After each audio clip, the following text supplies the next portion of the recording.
Hey, so today we are going to be talking about 5 things you need to know about moving here to Utah, and we are going to get started right now.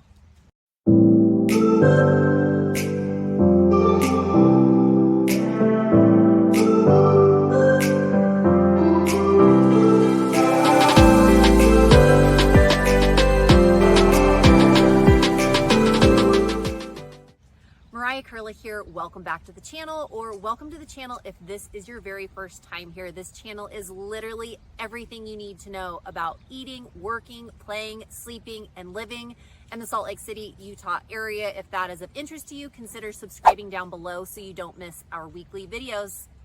We hear from people like you all the time who are looking to make a move or relocating here to Utah, and we absolutely love it. So if you are thinking about making a move in a month, 6 months, or even a year from now, feel free to give us a call, shoot us a text, or send us an email, and it would be our pleasure to connect with you.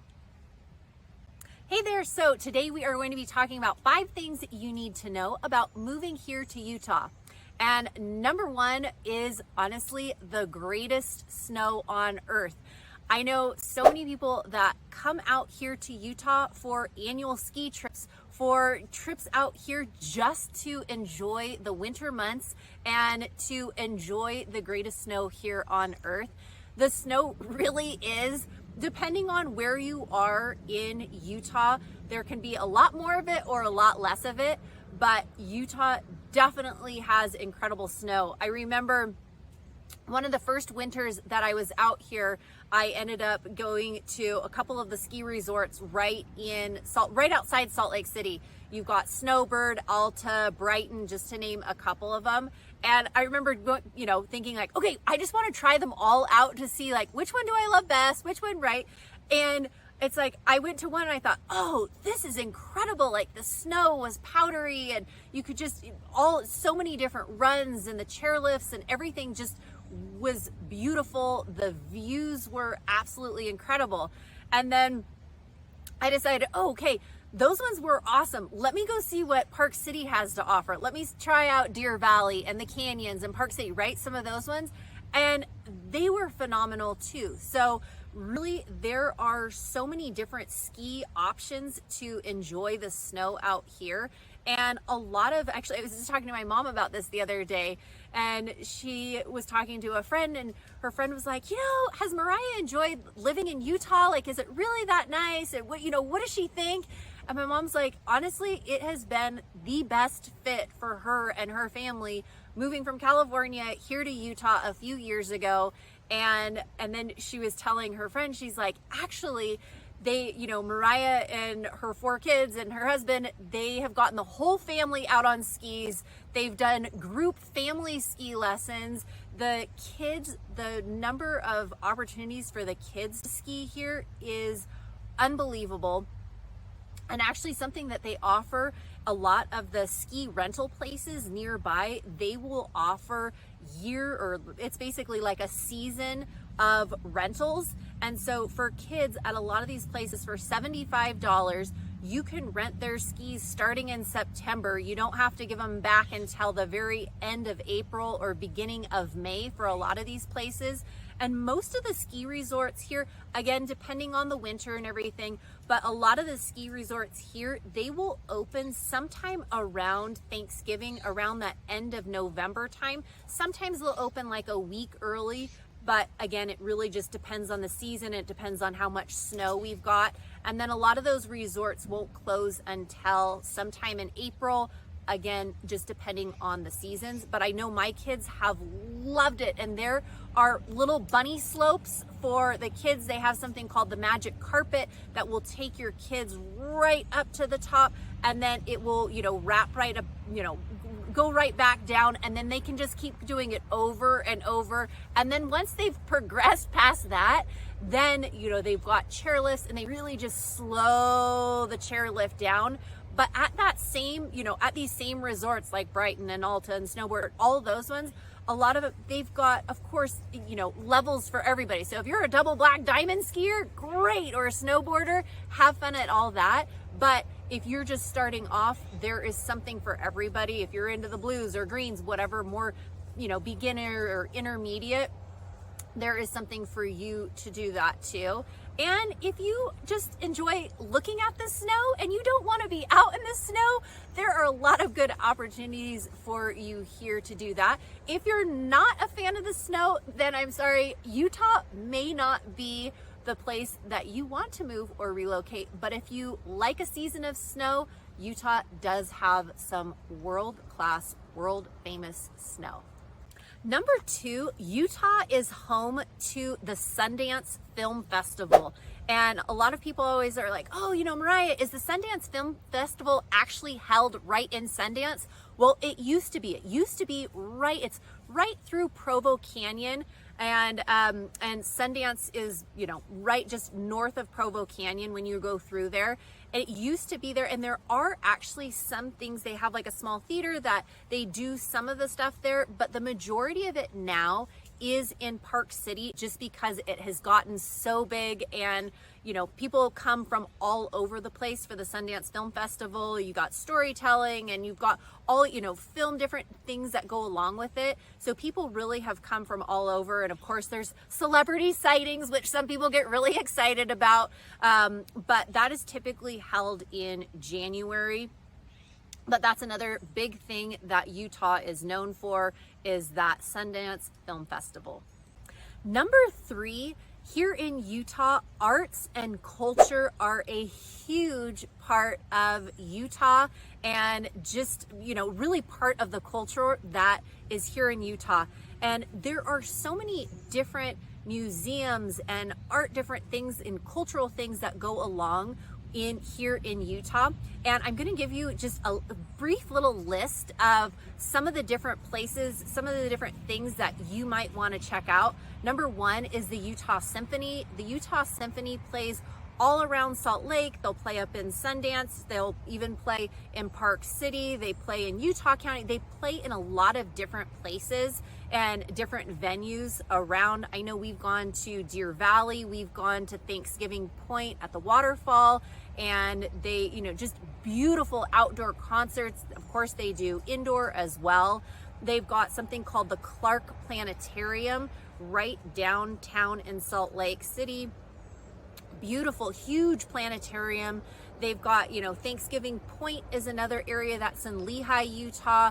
Incredible museums for all ages, and it's actually very fun. The Thanksgiving Point area, they've got like a dinosaur museum, they've got a curiosity museum, they've got a farm town where, they call it farm country, and they've got all like the animals and barns and everything. During the fall, they have something that's right there at Thanksgiving Point too. It's called Corn Bellies, and Corn Bellies is just a fun festival that you can bring your kids to, but they've got like a little same sort of thing. They've got a little farm that's there with ducks and chickens and cows and pigs, and they do little pig races there, and they have the corn maze that you can go through. They've got hay rides. So just a ton of different things that they've got there at Thanksgiving Point. Along with that, they've got the Hale Center Theater. They've got the Utah Museum of Fine Arts. They've got the Utah Museum of Contemporary Art.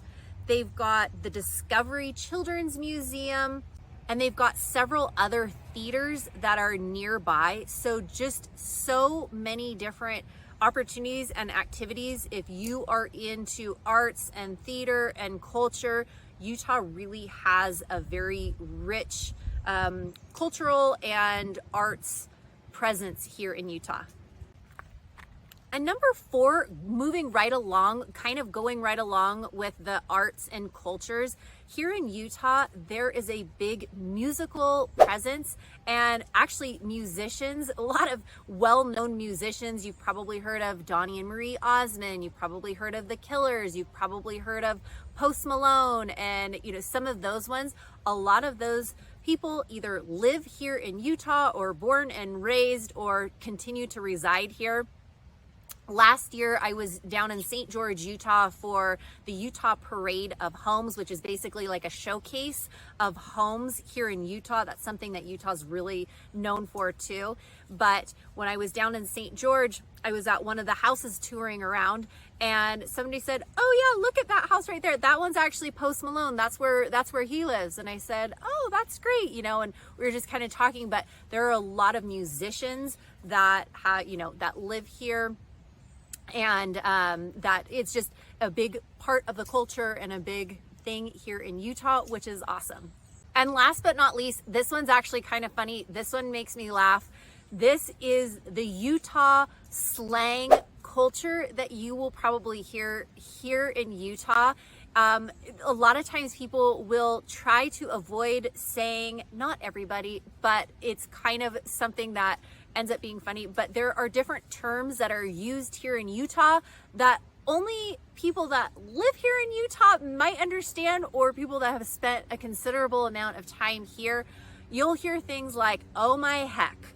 You will hear people say things like, "Where's the fry sauce?" The fry sauce is a dipping sauce that people use for fries. It's a combination of ketchup and mayo, and I still haven't tried it yet. One of my kids has tried it. He said it's good. I'm going to take his word on that.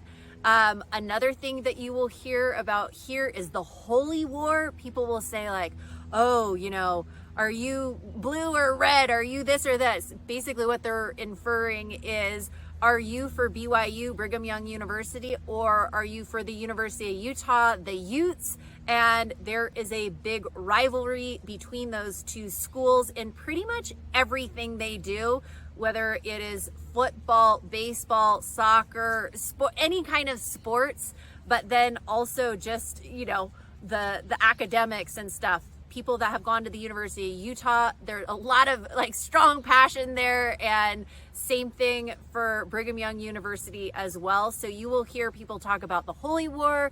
People might even ask you, "Hey, are you a member?" And if you're not from here, you might think a member to what? A member to the country club? A member to what?